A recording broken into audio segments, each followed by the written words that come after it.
সমাজের মধ্যে পাপ বেড়ে যাবে, অশ্লীলতা বেড়ে যাবে, মানুষ মাদককে হালাল মনে করা শুরু করবে, জেনাকে হালাল মনে করা শুরু করবে, এবং এই যে বেপরদামি বেড়ে যাবে, তখন সমাজের মধ্যে ভূমিকম্প দেখা দিবে, ভূমিধস দেখা দিবে।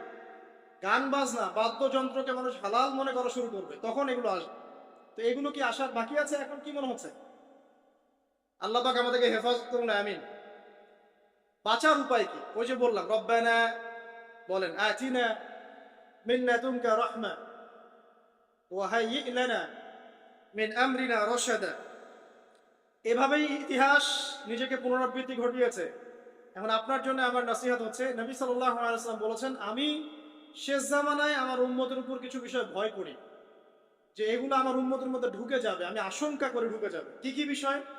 এক নাম্বার, যে আমি আশঙ্কা করি যে আমার উম্মতের মধ্যে মূর্তি পূজা ঢুকে যাবে, মুসলিম কিন্তু স্ট্যাচু ওয়ার্শিপ করবে। দুই,